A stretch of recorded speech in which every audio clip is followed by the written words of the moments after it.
Okay, we are ready to go whenever you'd like.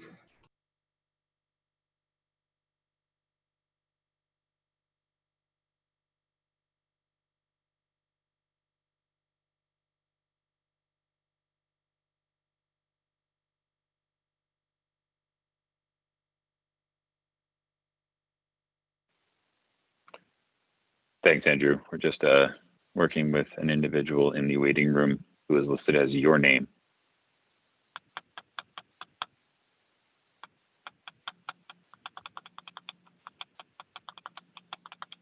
While we are sensitive to all origins of names in these meetings, I don't believe that fits into the parameters of what we're looking for.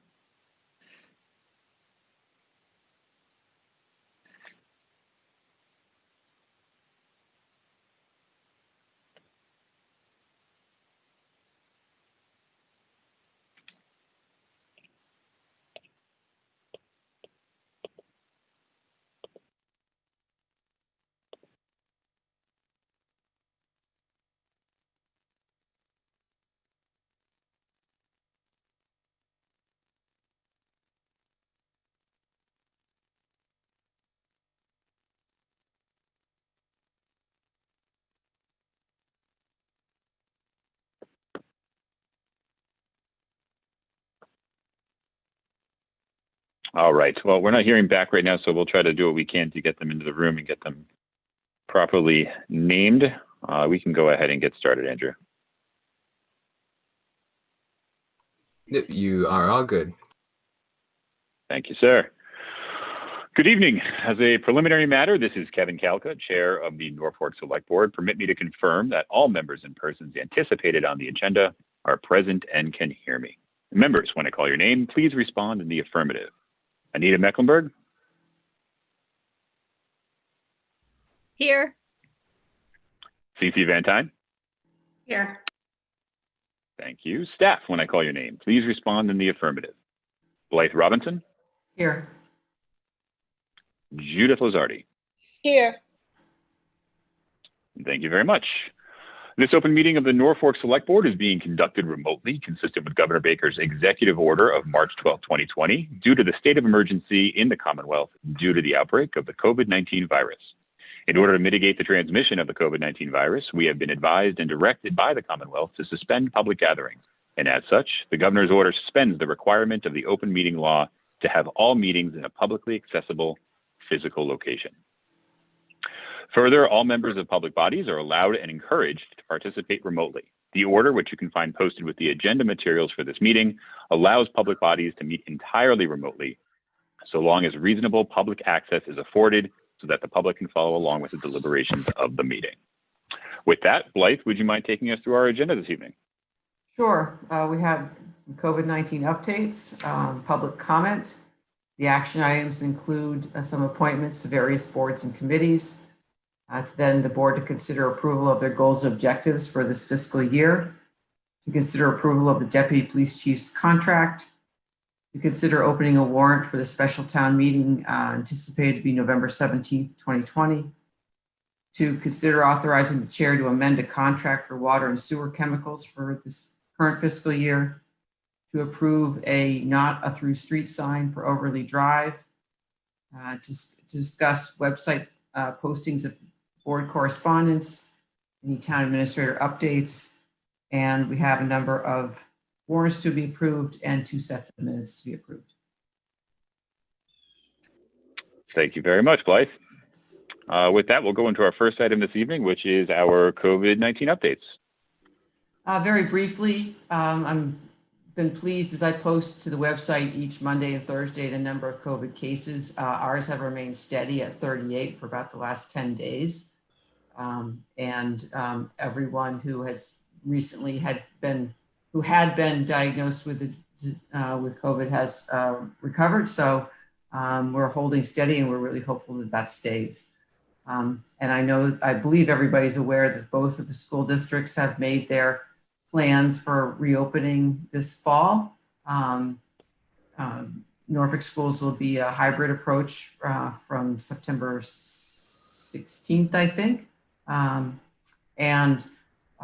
is taking a slightly different a slower approach, starting with remote and moving towards hopefully eventually full opening later in the year. So we're setting up meetings with both of the schools. Staff is to go over what they anticipate their expenses are going to be, so we can manage our various requests to FEMA and to the state for CARES funds to pay for whatever those costs are going to be. And so I don't know those yet, but we'll report them to you as we do. So those are my updates. Thank you very much, Blythe. Any questions from the board for Blythe? Anita? No. Cece? Nope. Very good. With that, we'll be moving into our next portion of the agenda this evening, which is our public comment period.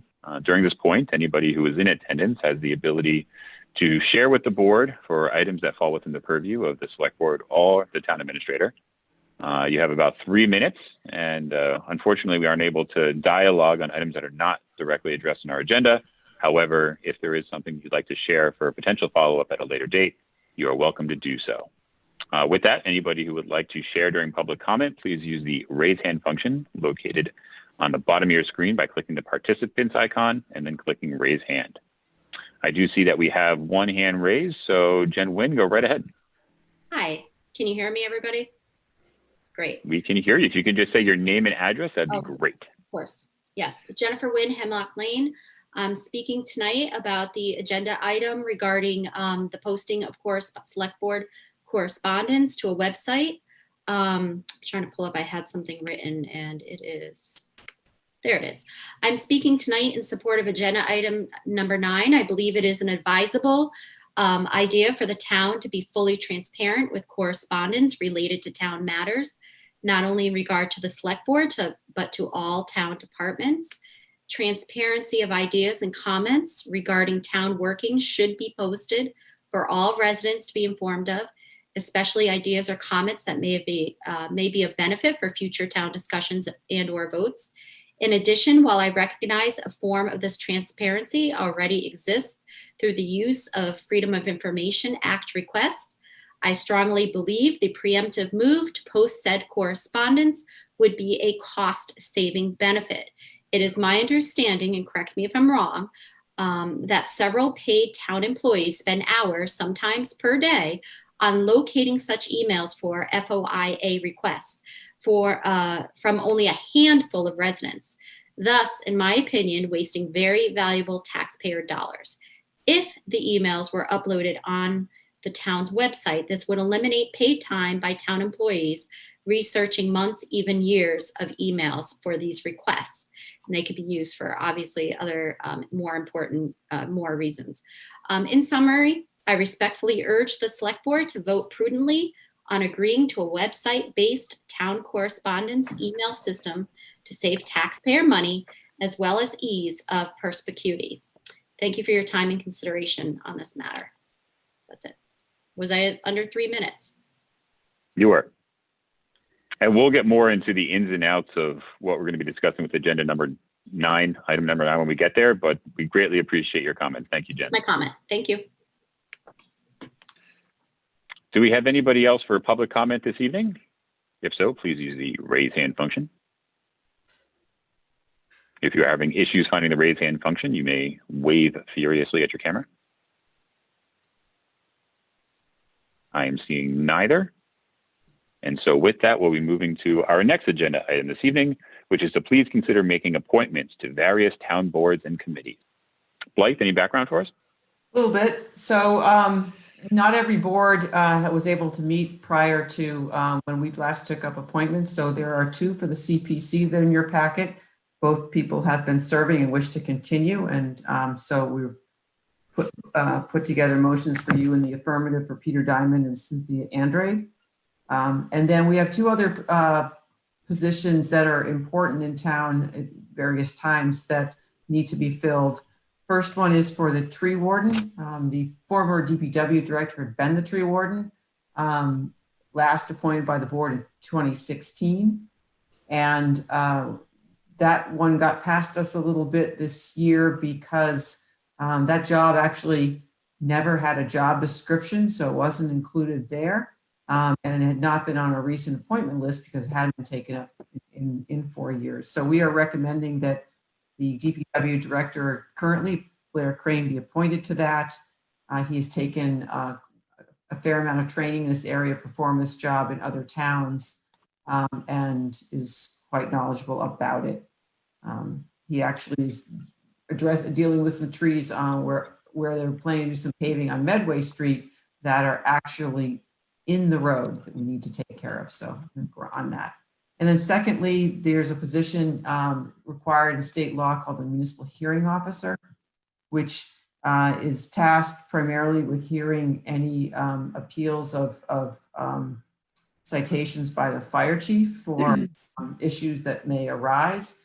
This position was held by Carol Green for a couple of years, and Carol decided to step down because she hadn't been able to obtain all of the required training.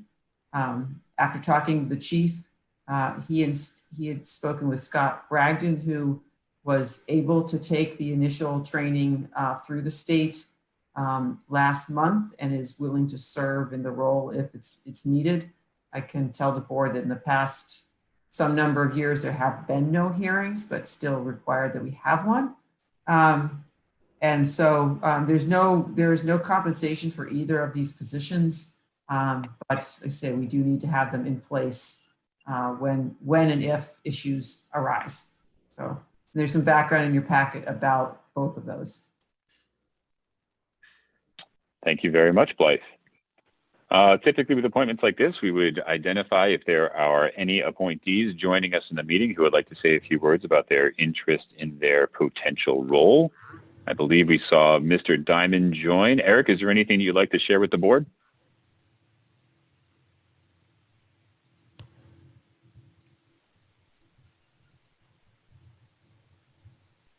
It appears that is not the case, which is just fine. All right. With that, I would move to the rest of the board for any questions, comments, and/or concerns, starting with Anita. I don't have any questions, comments, or concerns. Beautiful, thank you. Cece? Me neither. Very good. With that, I would move that the board vote to make the following appointments. Peter Diamond as the Select Board's at-large appointment to the Community Preservation Committee for a 3-year term ending on June 30th, 2023. Cynthia Andrade as the Select Board's Precinct 3 appointment to the Community Preservation Committee for a 3-year term ending on June 30th, 2023. Blair Crane to the position of Tree Warden for the 1-year term ending on June 30th, 2021. And Scott Bragdon to the position of Municipal Hearing Officer for a 1-year term ending on June 30th, 2021. Do we have a second? Second. Hearing a second. For further discussion, I do see a hand up. Jen, is that just a residual hand from your last comment? Yes, sorry. No worries. Thank you so much. We have a seconded motion on the floor. We'll do a roll call vote. Kevin Calcutt, aye. CC Van Tine, aye. Anita Mecklenburg, aye. And it is unanimous. Thank you very much, Peter, Cynthia, Blair, and Scott, for your assistance and your contributions to the town. Our next item this evening is to please consider approval of the board's goals and objectives for FY21. Blythe, anything that you'd like to introduce to us? So included in your packet are the goals and objectives that have been updated since we last discussed this last month. That was done by Kevin. And then riding alongside that is the spreadsheet that we use to track the further detail that's of what's going to happen for each item. And then any other projects that are important to the town or staff is working on. And we update this at least once a month to just keep everybody informed about what we're doing and what our next steps are. Thank you, Blythe. Coming out of our last meeting, we had some discussions about the goals from the previous year and how they translated into our vision going forward into this year. I did my best to verbalize what we had discussed and get it into the format that we've been using for the last couple of years. So at this point, I would toss it to the other two members to see if they had any feedback or anything that they'd like to see changed before we move forward with voting these tonight. With that, I will start with Cece. Nope, I don't have any feedback or anything that I would like to see changed. So, no. Thank you, Cece. Anita? I thought your best was quite satisfactory. Thank you very much. Thank you very much, Anita. So with that, I would eventually move once I scroll back up to the motions because I need a teleprompter. I move that the board adopt its goals and objectives for fiscal year 2021 as outlined in the packet. Do I hear a second? Second. Hearing a second. Do we have any further discussion? Blythe has further discussion. Go right ahead.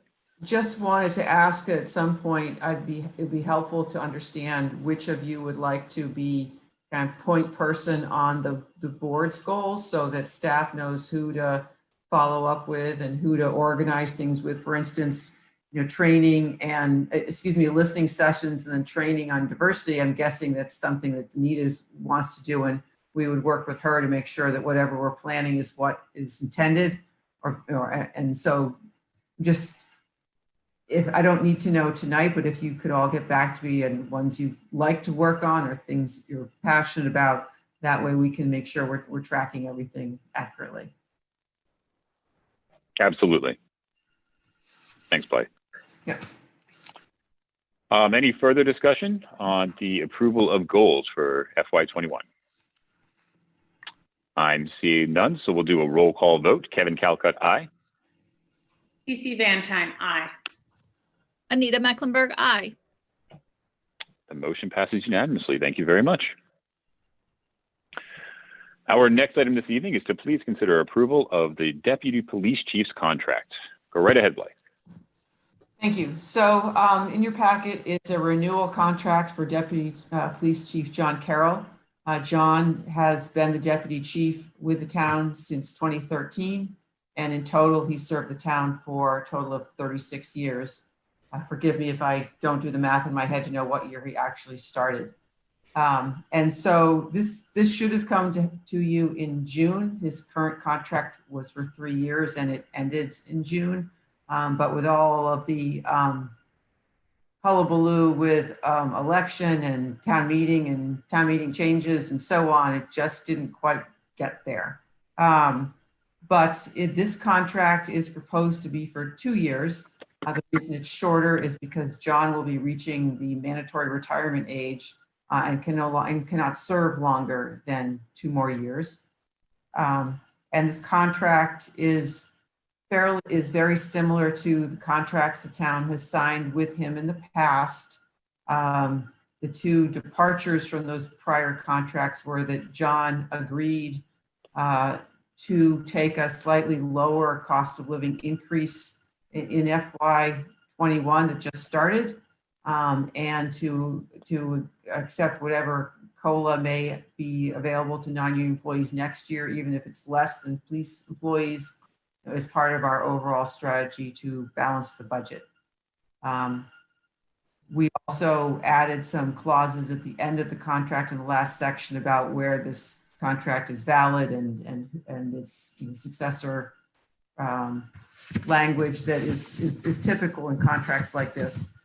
Given that this is a last contract for this employee, it does not look as much like the contracts the town, newer versions the town has signed with persons such as myself, the fire chief and DPW director. But given that this will be the last contract with this employee, it didn't seem the best approach to try and overhaul it completely. The total value of this contract is targeted at $185,675 for this fiscal year. And I would, I want to be clear that that I understand that is quite a lot of money. And it's quite a lot of money because of 2 things. One, John's long tenure with the town, and the way the police union contracts and resulting contracts for management are structured. And we can go into that in as much detail or as little as you like. But I would like to point out that we are, at the same time this is happening, we are absolutely in the middle of the classification and compensation study for all town side employees, and had the opportunity to talk with our consultant about what a fair salary range is for this job in comparable towns. And I would tell you that it is less than his base pay is in his contract, and we attribute that strongly to his long tenure. And so while I'm asking the board to approve this contract, I also would tell you that I fully expect that when he is retiring and we are perhaps replacing this position or something slightly different, it would be at a lower price point than this. So I will, I think, leave it at this point for you and entertain any questions that you have. Thanks, Blythe. We had the opportunity to meet with both Chief Stone and Deputy Chief Carroll a couple weeks ago over at the police station, and they are wholly committed to a succession plan to be able to set the team up to be able to move forward and carry on some of the culture that's been instilled in that department over the course of the last 30 some odd years. So we're excited to have them work on that. We're excited to see what that transition plan looks like. And I think this is a key component of ensuring that happens as seamlessly as possible. With that, I will toss it to the other members of the board, starting with Anita. Blythe gave me some background on the situation, and while I do agree with her that those numbers seem high for our town, I also don't want to disregard the history of him with our town, and so I do not have any questions at this time. Thanks, Anita. Susie. Of course, you know me, I always have questions.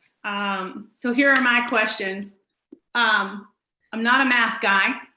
I know that from, I had started sort of adding his base pay this year is the 143 and change, and then you've got your Quinn bill bump of 25%. I note a clothing allowance of $1,400 this year and a cleaning allowance of $1,350 this year. I note longevity pay of $3,500 this year.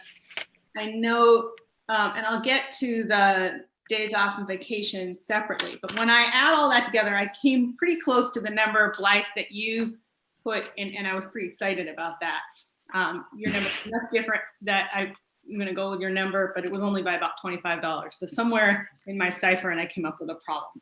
So great, 185, 675 for the total value of the contract. And so my first question is, am I correct that total value is base pay, Quinn bill bump, clothing, cleaning, and longevity? There's nothing else that I've missed?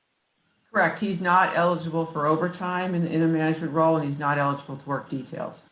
Okay. So then I wanted to know what it was that he was making last year, because I was very appreciative within the confines of the contract that he's indicated a willingness to stay at 2.5 rather than going up to 4% for increases, with a caveat if nobody goes up.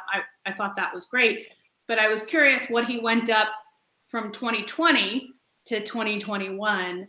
And so that was where I was sort of asking for math. And what I heard was that base 2020 was 140,039 plus the Quinn bill bump of 35 and change, came out to 175,048, call it. And I asked if there was longevity, clothing, cleaning, and I was told no. So when I do my math, and this is where I'm hoping someone will chime in, and I divide 175,048 by 185,675, I get 0.942, etc. Is that right?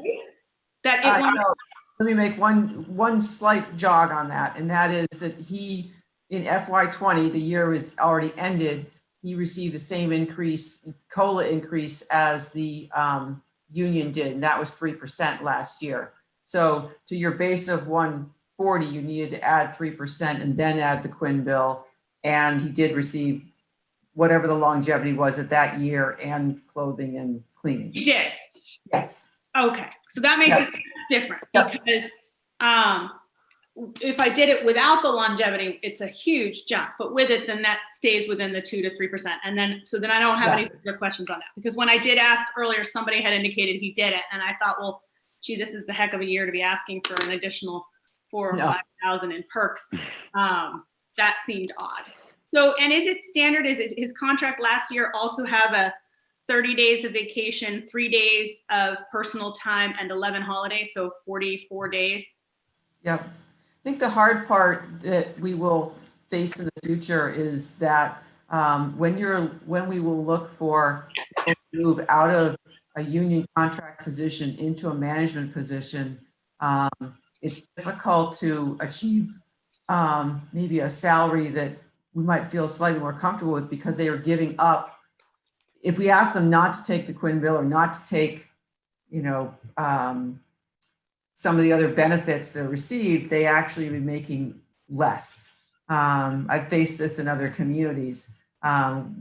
Where we'll be able to make an adjustment is to have a new pay plan that recognizes what the base pay job is worth in 2021, 2, and forward, and then any additions are based on that lower amount. And so when I asked the consultant what the job's worth, if we're paying him 143 in 2021, what's the base pay if I was to hire someone tomorrow? She's telling me that the range is somewhere between 110 and 130-ish. So I think that's where we'll be able to see a difference after retirement. All right. Well, and that makes sense. And and again, I'll be clear. I get that as long as this is stuff that he's had before, I'm not so much looking to ding the deputy chief so much as, start the conversation for the next person. I get, that people, but that's a decision people can make, that when it happens in many areas, when you jump from associate to partner, like your first few years, there are certain things where you sort of take a step back. And I'm not necessarily discussing the abrogation of the Quinn bill so much as the idea that, just looking at just because it's here and as an example, not so much because I'm voting against it, because I won't, but, the idea of being on 4 days and off 2s makes more sense if somebody's in a firehouse and like sort of around the clock, as opposed to if it's a 9 to 5 and you're on 4 and off 2.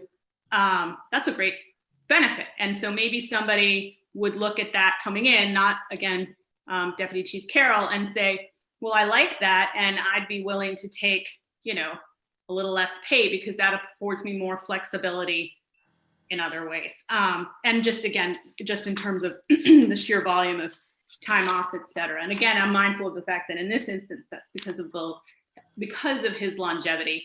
I would just be mindful of those areas for whomever is next down the line, because I think it makes it quick, right? You can decide that you want to change from union to non-union, and there are advantages to both. But one of the places that we may be able to save a little money, and maybe we won't, would be to say that if you decide to commit to a new path, you commit to the new path. You don't get all of the bennies of the old path plus the new path. And again, that has nothing to do with him, just sort of observational for down the road. And along those lines, I think we, with he and the chief in place for these next 2 years, we have the opportunity to mentor people who may be ready to take on those positions, help them grow, but also perhaps the board will want to discuss looking at the structure of the department and doing a double check that we want to continue to have a chief. Right. We want to change that in some way, so that when we get there, we know what we're planning for and hiring for. And overall, we have a very senior department.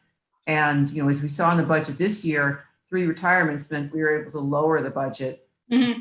The good news is over time, this budget will be more competitive because we will replace people with younger ones. the difficulty was we won't have that, that history and that steady hand, and we'll have to, work through whatever that brings. With our one traffic light, I think, I know everybody's out to the task of handing off the torch, but yes.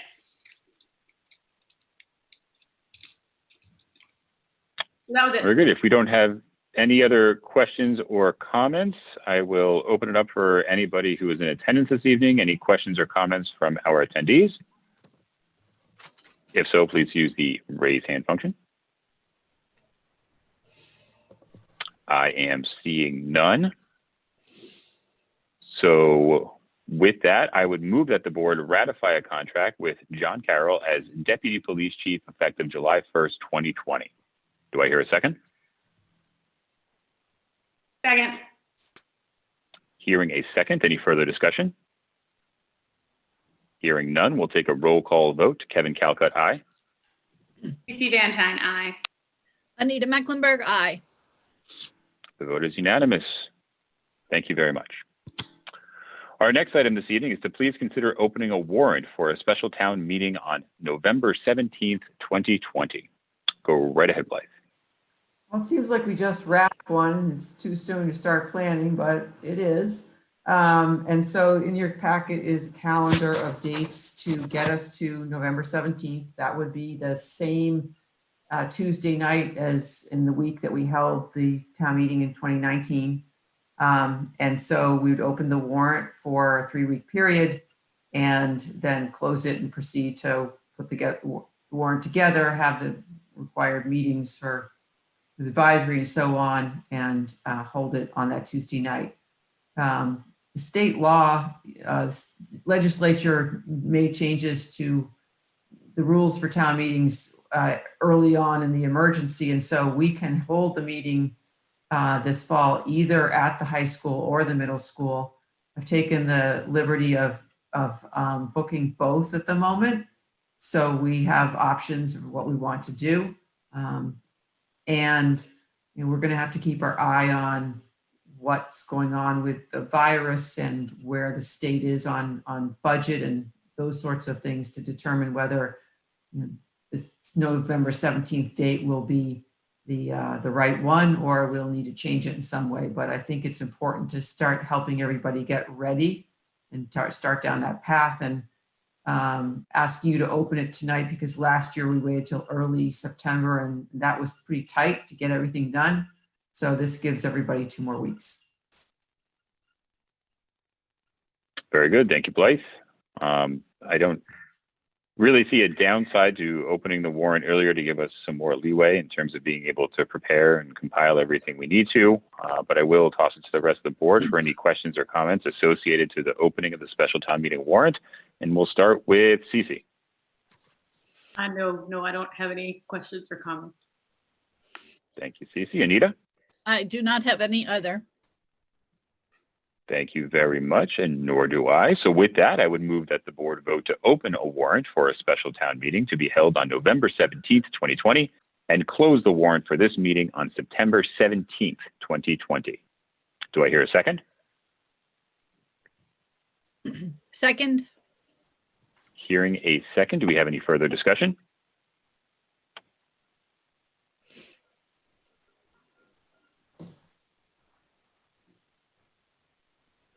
I am hearing no further discussion. So with that, we will do a roll call vote. Kevin Calcutt, aye. Casey Van Tine, aye. Anita Mecklenburg, aye. And that is a unanimous vote. Thank you very much.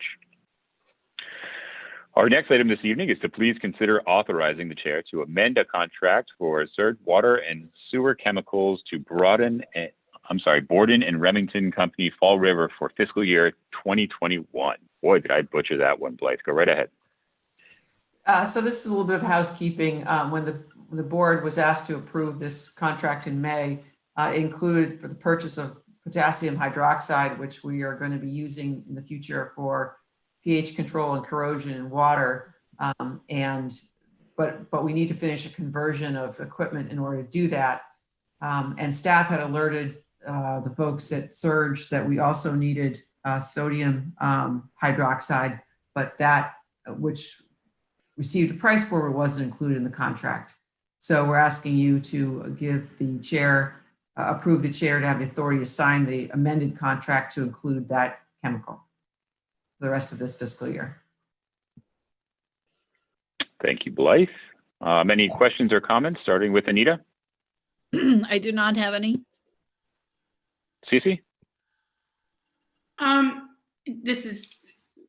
Is this for the entire year or for the rest of the fiscal year? And if it's for the rest of the fiscal year, what did we do for the, I guess just a month, or 2 months? So if we needed it, if we didn't have it in supply, we probably had to go ahead and buy it just so we could maintain things. And we're only going to use it until we do the conversion. I just don't know if that date is certain.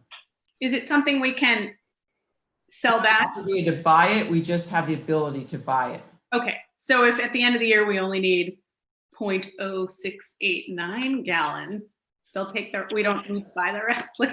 Correct. I'm crazy with the numbers today. It's just crazy.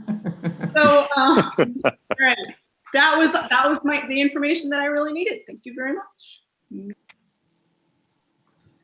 All right, with that, I would move that the board vote to authorize the chair to amend a contract for certain water and sewer chemicals with Warden and Remington Company out of Fall River for fiscal year 2021 to include sodium hydroxide. Do I hear a second? Second. Hearing a second, do we have any further discussion? I am hearing none. We'll take a roll call vote. Kevin Calcutt, aye. Cece Van Tine, aye. Anita Mecklenburg, aye. And that vote is unanimous. Thank you very much. Our next item this evening is to please consider approval of a not a through street sign for Overly Drive. I think it's Overly Road. Either way, go right ahead, Blake. I would think that you might know the answer to that better than I do. Mm-hmm. In July, we received an email from a resident of Overly Road indicating that she would like to see a couple of things happen there. She would like to see a conservation sign that's gone missing replaced. She'd like to have a not a through street sign put up because there's a lot of people seem to think that it is a through street, come down and turn around, have to leave. And she would like to see a mirror put up on a tree or a post or something opposite that street in order to better be able to ascertain that it's safe to leave the street and turn onto Rockwood Road when exiting. So staff has looked at all of these things, and our recommendation to the board that we are asking for action on is to approve the installation of a through street sign. Both DPW director and police chief have looked at that and recommend a specific location. And that sign would cost to put in the post and the sign about $150 that would come out of the DPW budget. Just as a matter of wrap up, the Conservation Commission sign, I don't know how it went missing. It's actually meant to note to people that we don't want them traversing the area, going into that area, because it's a turtle nesting area. And so we're going to either find another sign and nearby and move it over there, or purchase and install a sign. And then with regard to the mirror, we have for many years no longer installed those. They create a number of issues and expense for town to have to maintain them. But we have committed to trying to do some brush cutting you're leaving Overly Road and on the right-hand side to try and trim that back to the extent we own the right-of-way to help that. Ideally, while we would get the utility pole moved, that is very difficult to achieve. And so I don't think we'll be able to do that. So the action that we're asking for tonight is approval of the sign. Thank you, Blythe. And what you were referencing before was that I had lived on Overly Road for 5 years prior to moving last year. It's a wonderful street, and it is a dead end that does incur a little bit of that traffic that comes off of Rockwood once in a while for people looking to cut through. So I do think that this makes a lot of sense. No questions or comments from my perspective. I will toss it to the rest of the board, starting with Cece. Nope, no questions or comments. Thank you. Anita? No questions or comments. Thank you. Thank you very much. So with that, I would move that the board approve a no through street sign to be installed on Overley Road. Do we have a second? Second. Hearing a second, do we have any further discussion? Hearing none. So we'll do a roll call vote. Kevin Calcutt, aye. PC Van Tine, aye. Anita Mecklenburg, aye. And the vote is unanimous. Thank you very much. Our next item this evening is to please discuss website posting of board correspondence. Blythe, would you like to lead us in? Sure. So this topic came up earlier this year, and board talked about wanting to post some of the correspondence it receives on the website. I think largely because of everyone's being tied up with COVID, we really didn't make any progress on this, but we've tried to restart it. And by doing so, what is included in your packet is what a possible page could look like on the select board's page itself. It would mean that we would put a new button on the left-hand side. And we've right now considering calling it topics frequently requested from the town of Norfolk, and then to the town of Norfolk. And then we would, with your assistance, identify topic areas that you'd like to have us post emails under that are defined by the board, and they can be as many as you want. And so that's what this is generally meant to look like.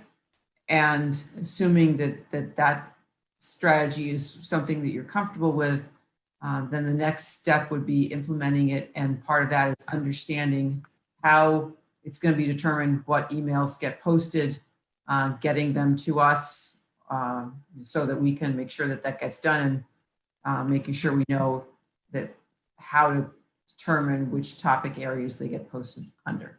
So I'll leave it at that for now and see where we go. Thank you very much, Blythe. So just a couple of entry comments from my perspective. I believe it was on March 25th that this board, or a different board slightly, determined that this was going to be a direction that we were going to go to be able to kind of bring the community into some of the correspondence that the board receives in terms of questions that are answered, inquiries that are provided, and also some of the not so great stuff that the board gets in terms of criticism and visceral. Our hope was that by opening up this level of transparency on the website, that we would not only assist with bridging some understanding gaps for the community, but also be able to alleviate some of the strain that's put on our records access officer in terms of executing some of these public information requests. After the 25th, we went through, that was the day that we said this is what we were going to be doing moving forward. And since that time, we've reviewed all emails that have come in the interim from the 25th on to find items that we believe fit into that criteria. We had identified previously that we thought that this would be a good task for the clerk role on the board to bring forward to the board during the meeting and identify suggested use or suggested emails to be put up on the website. We weren't going to put Anita through that in her third meeting. So I took the liberty of collecting some of those emails and working with town council to establish some parameters for how we would be able to get these up in a safe and secure method. I first want to give out some incredible appreciation to Ton for working with me to get the website into a position to be able to accept the navigation, which I think will be streamlined for residents looking to find these types of correspondence. But I also did work with town council to talk about some of the implications associated to just posting everything up there. I know that Jen had commented earlier about how great it would be if all emails that come into the board could be posted up there, but there are some things that we need to take into account, including items that reference open litigation, things that could be damaging to the town's position. There are items that require labor council's review that involve specific employees in town that could be determined to be part of their employee record. So once we worked through all of that, we whittled it down to, I think it was 5 emails that we'll be proposing to put up this evening. As part of that, we also discussed, on some of these emails that bring up good questions that we responded to, we may be inadvertently deterring people who are sending in these questions to the board from wanting to do so for fear that they're going to have their questions be put up online for everybody to see with their name attached to it. So town council not only recommended removing personal email addresses so that, obviously nobody can be contacted, but also that we remove the names of the individuals submitting them. There is an aspect to this in which we hope to mitigate some of the nasty communications that come into the board by having them to be out in the community. But I don't think that the board is willing to sacrifice the communication line for residents asking good questions to be able to have that be a component of what we're trying to do here. So with that being said, we do have 5 emails that have been properly redacted to remove names and email addresses that I believe are of value to the community.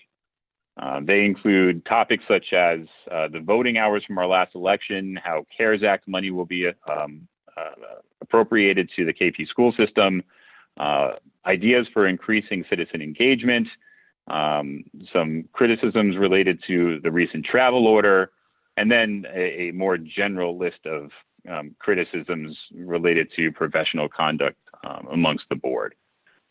So I do have these in front of the board for their review. And at this time, I would open it up to the board for any questions, comments, feelings, or concerns about the way that this is being done and the proposal that they have in front of them. Starting with Anita.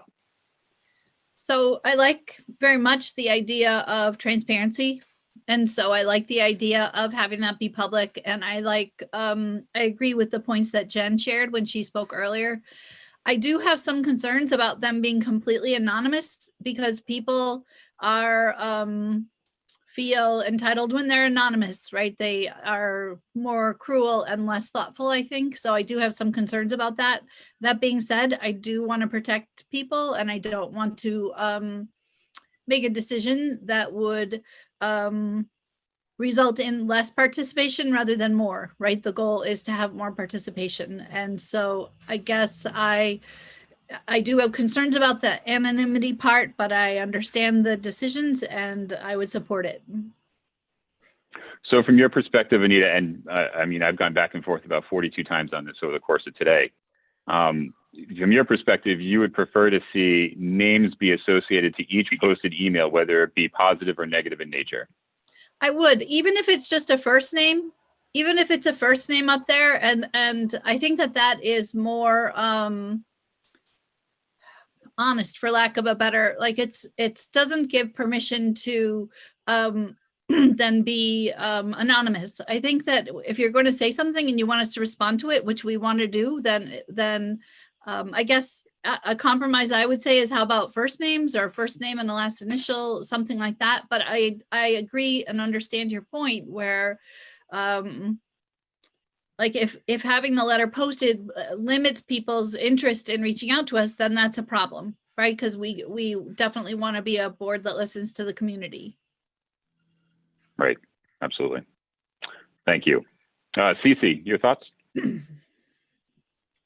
So I'm mindful, I completely agree with Anita. I am mindful of the fact that you don't want to create separate classes necessarily of documents, but I wonder if the answer, and it maybe is something that we start with one way and then, obviously it can be sort of a living document that we keep sort of working on. But I agree with Nita that people can be emboldened by anonymity. Although in social media, there are plenty of people who are more than willing to put their first and their last name behind really, really horrendous stuff.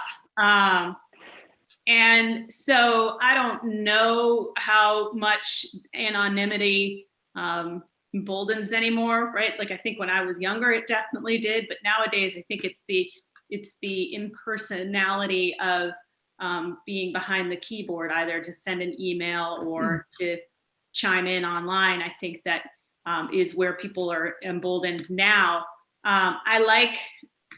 My concern before had been, I did want people to be able to see the kinds of questions that, people in the community have, not because you should have to go there first before asking the question yourself. This isn't sort of a listserv where we're going to say that's already been answered, but because if you don't want to ask, or you're just curious what other people's experience has been with a particular topic, it's a place to go and noodle around and read.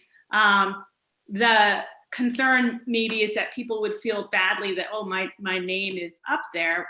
And so we're trying to prevent them from feeling badly. I'm just wondering if there's any other way to handle it that, maybe the first name, last initial, or if there's some other way. I know we kind of put out there in March, listen, if there's things that we think are interesting, we're going to put them up on the website. But, the fact is people don't always, shocking though it may be, not everybody is glued to everything that we're doing every time we're doing it. So there are people who aren't necessarily learning that. And I'd hate for their first sort of exposure to us to be, hey, I just saw your letter got put on the website, right? Like people will be like, what? So maybe if somebody's sort of a new, maybe they're a long-time listener, first-time caller, or they're new to the program, if then email goes back and says, listen, this is a great topic. We haven't answered this in a while. I think we're going to put it up on the website. Which are you more comfortable with? First name, last, whatever. Because some people may say, oh, just, everybody knows, and then they maybe other people will see, oh, Sally puts information up and that's a great information. And maybe I'm going to ask more questions. It may actually foster more discussion, but I would be comfortable with at least sort of saying, so,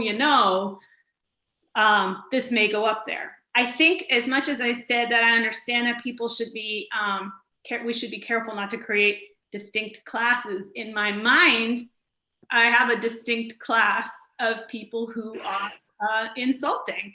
And I think that, and I don't know, about once a month, I hearken back to the Supreme Court's definition of pornography, which is you know it when you see it. But I think that the same holds true in this case. Somebody can be angry and can say things like, rah, rah, kangaroo court and whatever. And if it's a one-off or just, in the heat, I don't know that I'd necessarily think that it's insulting. But if someone is relentlessly engaged in name calling, I don't think that they deserve anonymity. We're not required to give them anonymity. The statutes clearly say it's if you send it, that's, freedom of information. It's out there.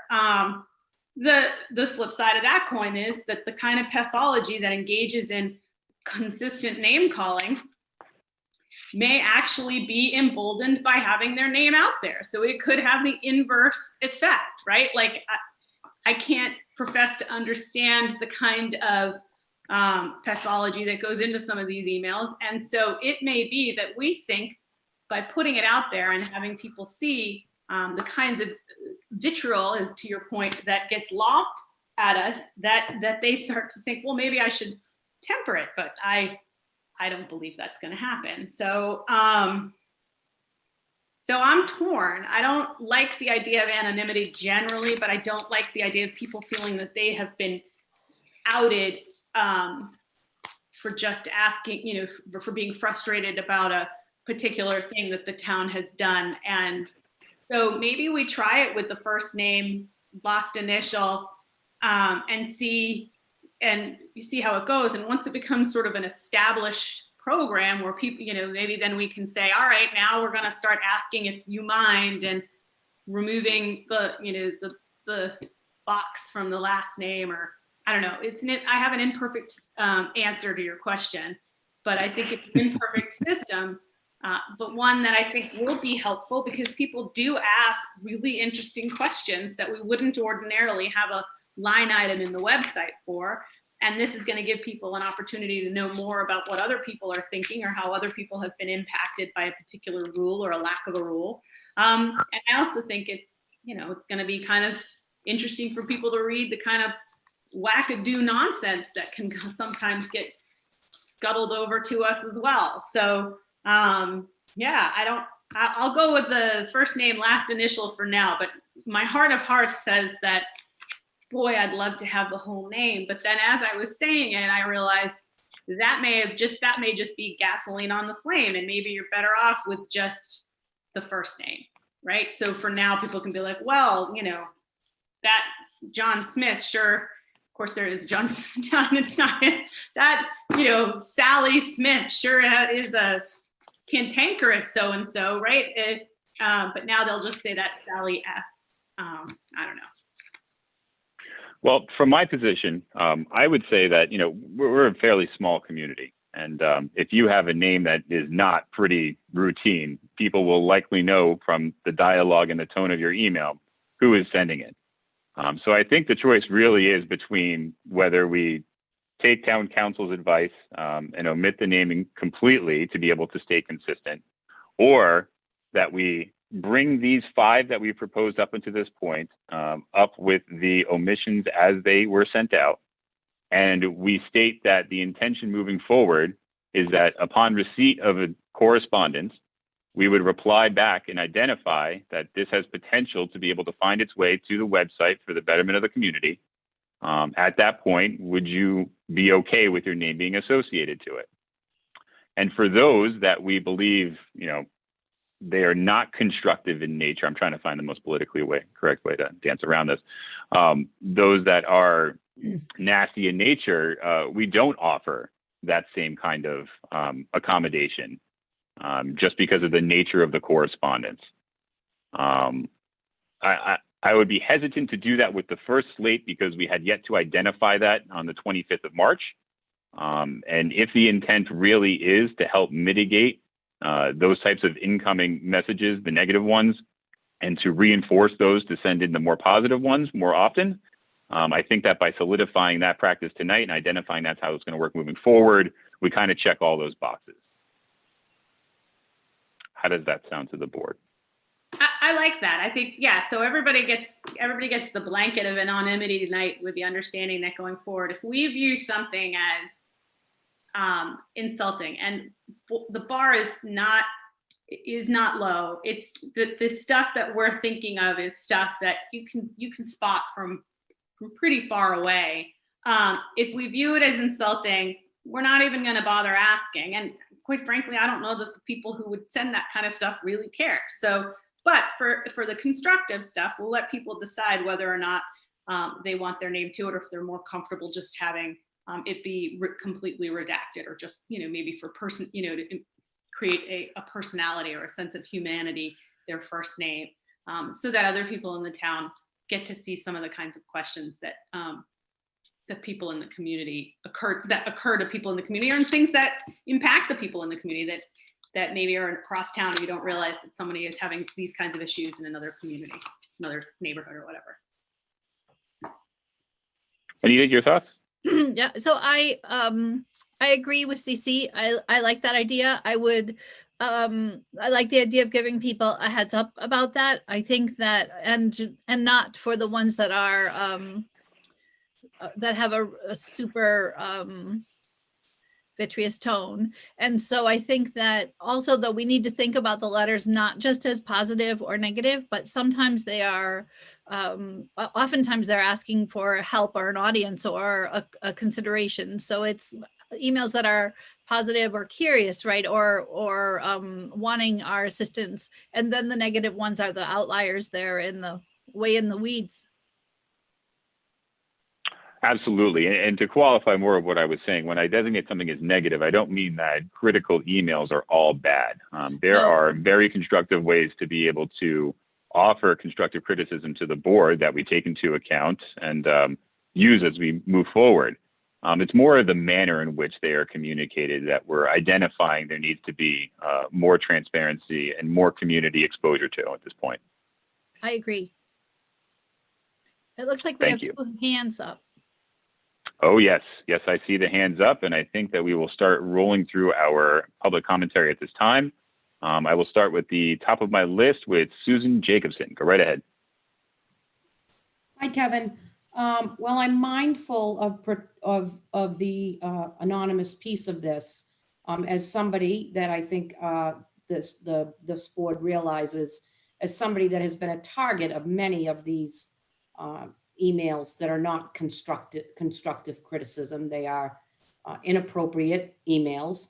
You know, when I first raised my hand, I thought that this was going to go another way, and there was going to be people were going to be able to remain anonymous. But I do think it's important for the people that work for this town that have been the targets of these emails with no real response back to these individuals, that they are identified at some point, because I really do not believe that the public, the majority of the public, has any idea of the type of emails that not only I have received, but that you have received.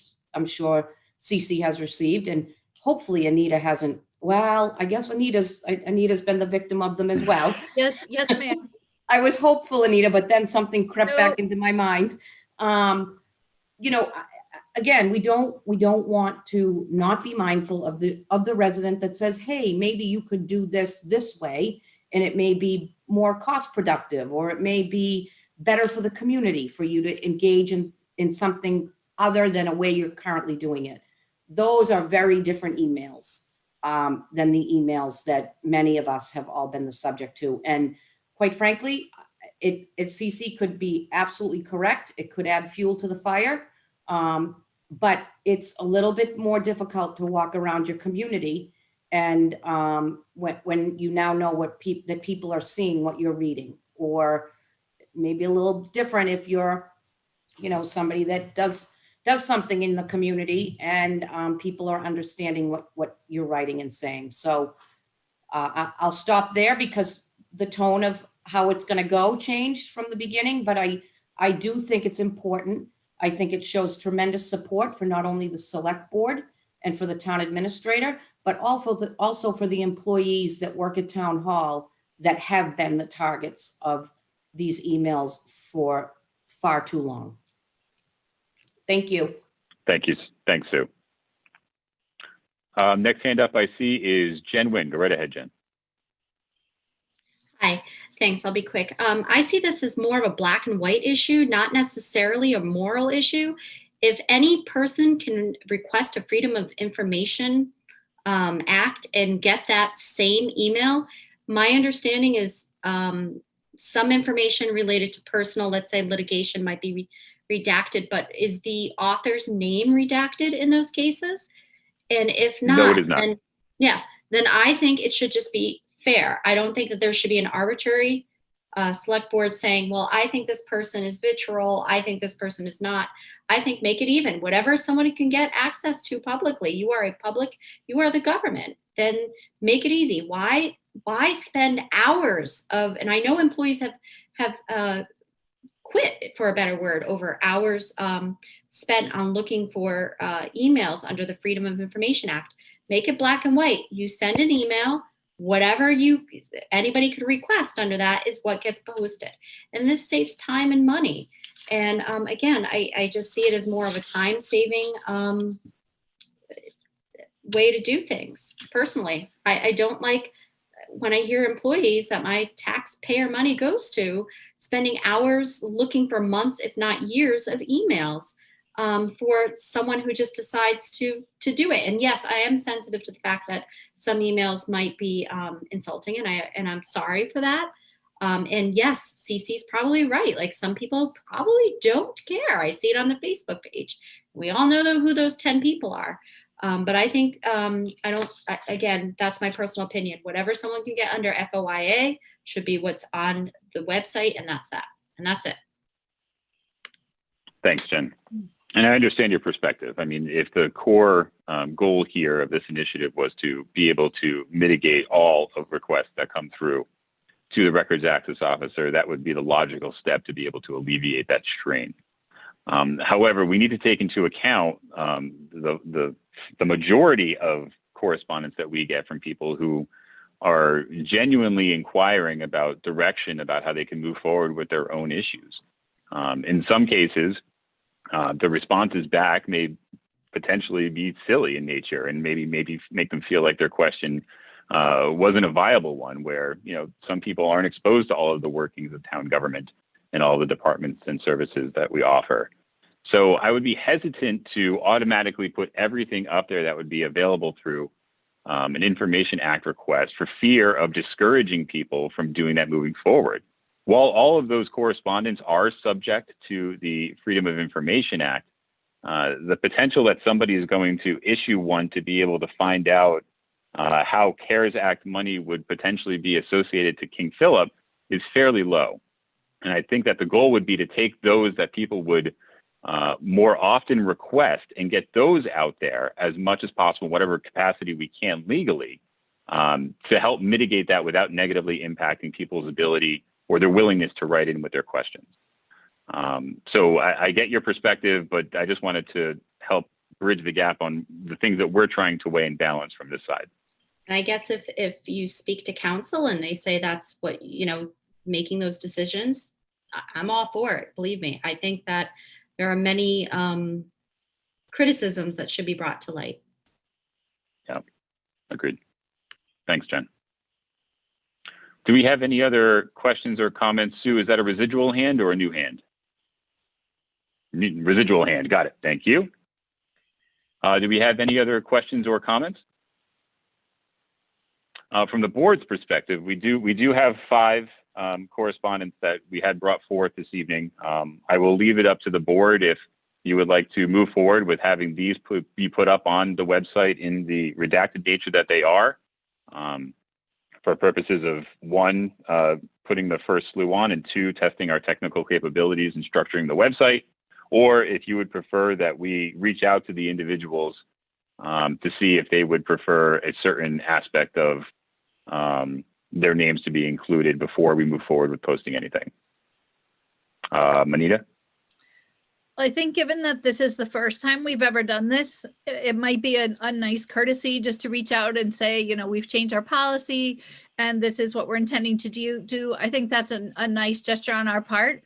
I think 3 months from now, it's our policy, it's what we do, then that's a different story. But right now, I believe that would be a nice, a reasonable gesture on our part. Cece? Yeah, I agree with that. I think that it's not going to take, it's only 5. It's not going to take that long, rather than just redacting and moving on from here. Say, listen, you know, we think these are valuable questions and things people can learn from. You know, how do you feel about us putting it out there? We're going to put it out there. Do you want your name redacted or not? And then to Anita's point, that's because this is sort of, yeah, we mentioned it back in March, but we haven't done it yet. And so this is kind of the beginning of, this is the true pilot of the program. So I like that idea. Agreed. I mean, it would be better if we could do the same procedure from back to front, instead of having a period of pilot, for lack of a better term, associated to the motion. All right. So with that, we would not be taking a.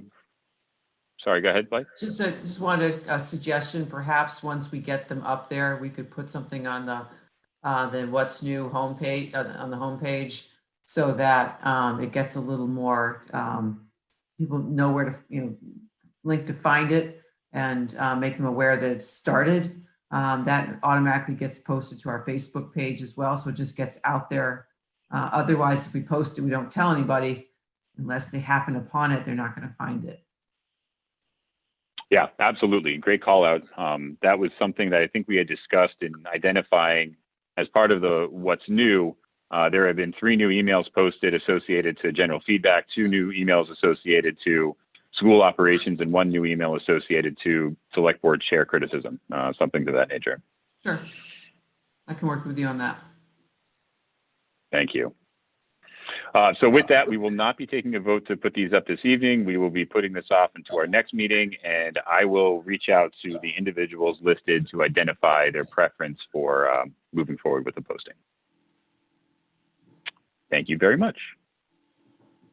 Our next item this evening is to hear some town administrator updates. Go right ahead, Blake. Very quickly, the DPW Facebook page, they've been active in posting the paving plans. All of the mill work was done. If you travel Main Street, you're well aware of that. But the actual paving is going to start next week on the 21st, hopefully wrap up on the following week on the 27th. So I would just suggest people take a look so they can better plan their routes. And also in the area of DPW, the bids are being opened on Thursday for the completion of the Holbrook Street well. So we're eagerly awaiting those. Hopefully that's good news and within budget, so we can get going on finishing up that project and have that third well field online before it gets warm again next year. The good news from the MEC, the state grant for the transition to adding the two new communities finally came in earlier this month, and so the $95,000 that we had budgeted for the MEC this year, we will not need to spend.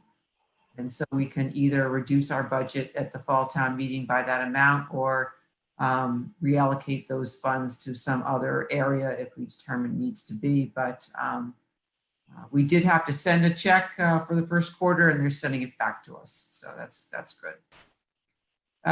Just a heads up that we're going to be bringing you, hopefully in the September 1st meeting, some updates to the board's policies. Been doing some work behind the scenes to break apart and restructure the HR policies from select board, and also realize due to some recent events that we need to really update some of our select board policies. And so we'll be getting those out to discuss with the board. I think it's going to be important to, since they affect employees as well, to let everybody know and make sure everyone gets a chance to be aware of them before we implement them. But good housekeeping, and summertime is an excellent time to do that. So, and then I'm real busy with trying to take last year's capital budget, which was really a spreadsheet of projects, and turn it into a real book and a lot more detail about everything the town needs to be thinking about doing in the next 5 years, and hoping to roll that out to you in September so we can talk about it and hopefully as we go forward plan for a way that we're going to start to be able to finance the things that the town needs to be taken care of. So just a heads up. So those are all my updates. Thanks, Blythe. I'll toss it around quickly for anybody who has any questions for Blythe pertaining to her updates, starting with Cece. Nope, nothing. Thank you. Anita? Nope, I don't have any. Anybody from the audience this evening? I am seeing none. All right. We'll move on to our next item this evening, which is the warrants to be signed, and good Lord. All right, hold on one second. Let me clear my voice. Wait a second. We structured a motion for you so you just can read them all together. Read. Look at you. You know, trying to help you out a little bit. How accommodating. Thank you so much.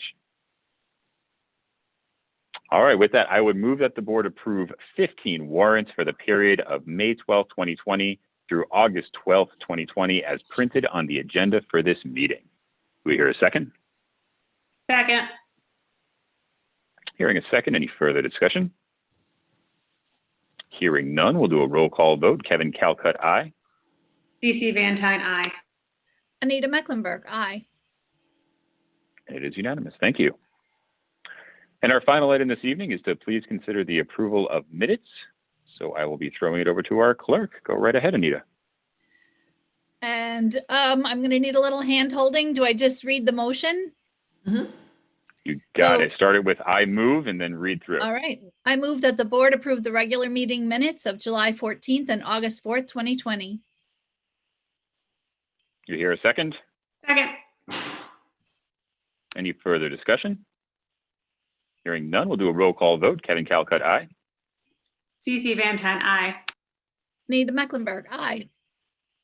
And that is unanimous. Well done. You nailed it. Well, that takes us to the end of our agenda this evening. I will throw it around the horn once more before we adjourn. Starting Blythe, anything else for the board? Nothing from Blythe. Cece, anything from you? Anita, anything from your end? No. Nope. All right. Well, I would just note that our next meeting will be on August 31st. Blythe, can I get a head nod if that's right? We're scheduled for Tuesday, September 1st. It is the primary date.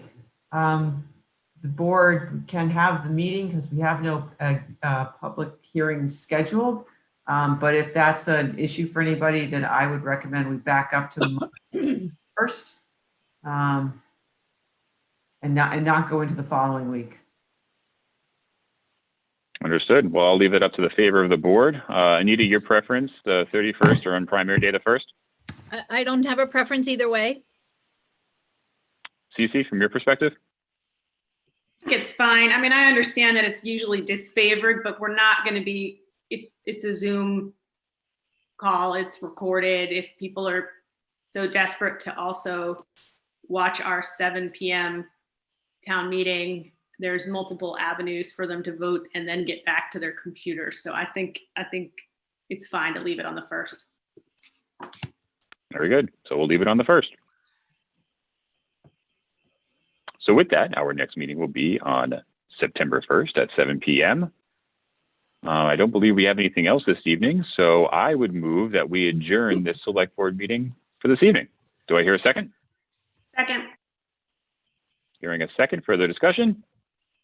Hearing none, we'll do one last roll call vote. Kevin Calcott, aye. Cece Van Tine, aye. Anita Mecklenburg, aye. Thank you very much. Have a wonderful evening, everybody. Thank you.